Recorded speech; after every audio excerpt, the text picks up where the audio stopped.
Bom dia, tudo bem com vocês? Vamos para a nossa aula hoje. Vocês vão pegar lá o livro de vocês integrado, esse aqui, e vão abrir na matéria de geografia, tá bom? Na página 300, lá na página 300, nós vamos estudar o tema o trabalho rural, esse tema bem aqui. Coloquem a data de hoje, 5/6/2020, tá bom? Coloquem a data aí. Vamos ver o que é o trabalho rural. Quando eu falo em trabalho rural, eu já estou falando aquele trabalho que é feito no campo, né? Fora da cidade urbana, onde tem aquela movimentação, né, maior e um maior fluxo de pessoas. Porque no campo ele é chamado de espaço rural. As pessoas moram em sítios, chácaras, fazendas e etc. Geralmente, essas casas ficam distantes umas das outras, mas isso não significa que as pessoas não formem assim comunidades. Elas formam sim, tá? A maioria das pessoas que trabalham no rural são chamados de agricultores e muitos deles têm a sua própria terra ou moram na propriedade. Muito diferente das pessoas da cidade, as pessoas que moram no campo, na área rural, elas vivem direto em contato com a natureza. E essas pessoas, como a gente falou ali, elas têm as suas comunidades. E essas comunidades, elas costumam trabalhar com atividades ligadas à lavoura, à criação de animais ou às indústrias que pegam esses produtos do campo e transformam em produtos para vender, né? Virando a página aqui, ó, na 301, observaremos aqui um pouco sobre essas pessoas que vivem no campo. Por exemplo, como a gente falou, os profissionais que trabalham no campo são conhecidos como agricultores ou lavradores. Eles cuidam da terra, aram, adubam, plantam, cuidam das plantações e colhem os frutos. E também tem os boiadeiros. O que os boiadeiros fazem? Eles cuidam do gado. O trabalho na agricultura, muito bem. Então, quando eu falo em agricultura, que tipo de trabalho é esse? É aquele trabalho em que a pessoa no campo vai plantar e vai cuidar da plantação e colher essa plantação. Isso é chamado de agricultura. E essas plantações exigem muitos cuidados especiais, né? Por exemplo, é importante saber usar adubo, controlar as pragas, também fazer canais de irrigação para que eles possam ter assim uma boa plantação. Muito bem, agora vamos falar um pouquinho sobre o trabalho na pecuária. Então, o que é o trabalho na pecuária? Os moradores do campo, eles também trabalham na pecuária. Então, pecuária, o que é? Já é a criação de animais. E essa criação de animais pode ser bois, cavalos, porcos, galinhas, enfim, vários tipos de animais aqui, né? Então, quem trabalha diretamente com os animais, normalmente é conhecido como peão, boiadeiro ou retireiro. O dono do gado, ele é um pecuarista, ok? Uma outra atividade desenvolvida no campo, que existe muito, é a criação de aves. Quando eu falo aves, eu não estou só me referindo a pássaros, tá? Mas eu estou falando como galinhas, codornas, patos, perus. Todos eles são criação de aves. Como é que se chama essa atividade? Ela é chamada de avicultura. Então, todos os que trabalham na criação de aves são conhecida como avicultura. ok? Vocês vão ver aí algumas figuras. Observamos aqui a agricultura, nós observamos a pecuária e a vicultura, ok? Estão bem distribuídos aí o que a gente acabou de ver nessa parte desse assunto. Agora vamos falar um pouquinho nessa página aqui. As indústrias do campo.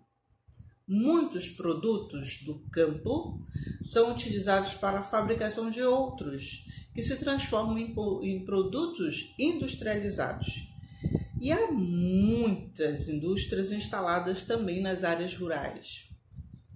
Por exemplo, existem as indústrias que produzem o etanol. O etanol, ele é feito a partir da cana-de-açúcar, que é a matéria-prima. Esse etanol, muitas vezes, é um tipo de combustível usado em alguns veículos. Tá bom? Então, há indústrias que se instalam no rural, fazem uma enorme plantação de cana-de-açúcar para estar, assim, utilizando essa matéria-prima para fazer o etanol. Também há indústrias que preparam a carne para o consumo e há outras que fabricam produtos utilizando como matéria-prima o couro e os ossos.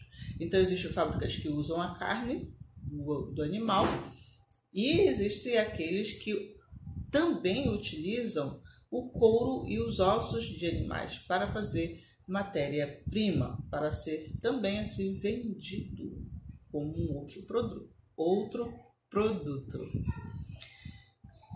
Quais são os desafios da vida no campo?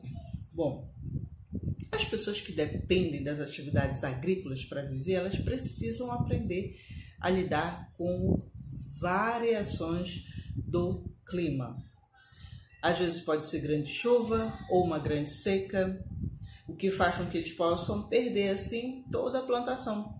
E às vezes não tem o alimento necessário para o gado, para alimentar o gado. Pensando nisso, o profissional do campo, ele acaba investindo cada vez mais em tecnologias que permitem a superação das dificuldades que eles encontram, que são impostas pela natureza. As áreas, por exemplo, irrigadas, são um desses.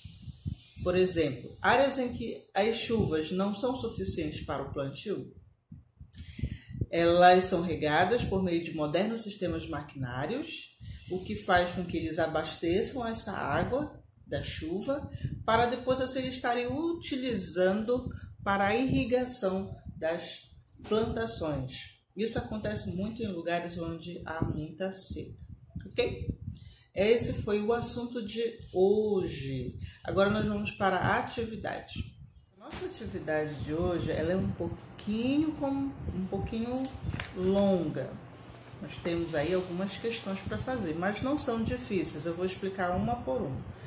Na primeira atividade, o que você vai fazer? Você vai passar um traço nas frases que são verdadeiras. Então você vai ler cada uma dessas frases e vai passar um traço embaixo das que são verdadeiras. Fica uma dica: existe apenas 2 frases verdadeiras, tá bom? Vamos para o número 2. Você vai observar a imagem aqui, bem bonitinha. Essa é uma imagem de um quadro chamado O Touro. É paisagem com touro. Ela foi pintada por Tarsila do Amaral. Você vai responder aqui na página seguinte, aqui, na letra A, o quadro retrata um espaço urbano ou rural. Aí você só vai escolher. Letra B, escreva 2 características que confirmem a sua resposta. Se você vai escolher lá na letra A, se você escolheu área, espaço urbano, você vai ter que colocar 2 características que mostram que realmente é um espaço urbano. Mas se você colocou um espaço rural, aí você vai ter que colocar 2 coisas que você observa nessa imagem que realmente mostram que é um espaço rural, ok? Muito bem, vamos para o número 3. Complete as frases a seguir com as palavras do quadro. Então, você vai ter aqui, ó, aqui, algumas palavras nesse quadro. Você vai lá na letra A, B, C, colocar cada palavra corretamente, tá bom? Então, leia as frases e tente colocar a palavra que mais se encaixa na frase para ficar coerente, tá bom? Número 4, escreva nomes de produtos comercializados. Então, você vai colocar lá na letra A, nos produtos que é comercializado, que é vendido no comércio, tá bom? Que é do espaço urbano para o rural, que sai do espaço urbano, que a pessoa compra no espaço urbano e leva para o rural, né? Se ela mora na área rural. Aí você vai colocar lá o que ela compra lá na cidade e ela leva lá para onde ela mora, que é na área rural. A mesma coisa você vai fazer na letra B. Agora, do espaço rural para o urbano. A pessoa ela mora no espaço urbano ela mora no espaço rural e vai para o urbano. Então, o que ela vai comprar lá no rural, que ela vai levar lá para onde ela mora, que é o espaço urbano, a cidade, tá bom? Número 5, relacione a segunda coluna de acordo com a primeira. Então, você vai colocar o que é pecuária, o que são fazendeiros e o que é um peão. Então, do lado aí nos quadradinhos, você vai colocar a numeração corretamente, tá bom? Número 6. As palavras a seguir estão relacionadas a outras atividades praticadas no espaço rural ou no campo. Pesquise no dicionário o significado delas. Então, você vai lá no dicionário, se você tiver em casa. Se você não tiver, vai na internet, tá bom? Tem um dicionário online. Você vai pesquisar o que é piscicultura. Precisa ser muito, muito longo. Escreva uma coisa bem simples, tá bom? Letra B, apicultura. E a letra C, cunicultura. A letra C é virando a página aqui, tá, gente? Aí você coloca lá só o que é isso, tá? Número 7. Número 7, você vai associar também corretamente o tipo de trabalhador com a atividade. Então, eu tenho aí um frentista, um boiadeiro, um sitiante, comerciário, um operário, um bancário, um feirante, um escriturário, lavrador, um agricultor. Você vai colocar cada letrinha dessa aí aqui, qual é o trabalhador, que cada trabalhador faz, tá bom? Número 8. Na número 8, você vai prestar bastante atenção. Dos trabalhadores citados na atividade anterior, que é lá na número 7, quais eles trabalham no campo? Então, você vai olhar quais são os que trabalham no campo e vai colocar o nome aqui na número 8. Na número 9, você vai fazer quais dessas profissões aqui, desses trabalhadores, trabalham na cidade. Aí você vai colocar lá na número 9 quais os que trabalham na cidade. Todas essas respostas vão estar baseadas na número 7, tá? É só você escolher, é como se você fosse separar quem trabalha na cidade e quem trabalha no campo, lá na número 8 e na número 9, ok? Número 10. Além dos profissionais urbanos e rurais, existem nas cidades e no campo os trabalhadores com atividade no setor de serviços. Escreva o nome de 5 trabalhadores de setor de serviços. Quando eu falo em setor de serviços, eu falo aqueles que existem tanto na área urbana quanto na área rural. Então, você vai ver quais são esses serviços que são feitos na cidade e na área rural, tá bom? Só um exemplo. Na cidade existe energia elétrica, no campo também, hoje, atualmente, existe energia elétrica. Então, como é o nome desse profissional, desse serviço, aliás, como é o nome desse serviço que é feito? Aí você vai colocar o nome lá. Mas não é só esse, aí você vai ver que existe também outros serviços que também é feito na cidade, que também é feito na área rural, ok? Coloque quantos você conseguir lembrar aí. Número 11 e última questão. O que são áreas irrigadas? Aí você pode ir lá na atividade que a gente aprendeu, lá aqui nessa parte que a resposta vai estar aqui nesse assunto, ó. Os desafios da vida no campo. No último parágrafo aqui, só a dica para você, está mostrando o que são áreas irrigadas. Tá bom? Bom, gente, essa é a atividade de hoje de geografia. Eu espero que vocês consigam fazer a atividade e a gente se encontra na próxima aula. Tchau!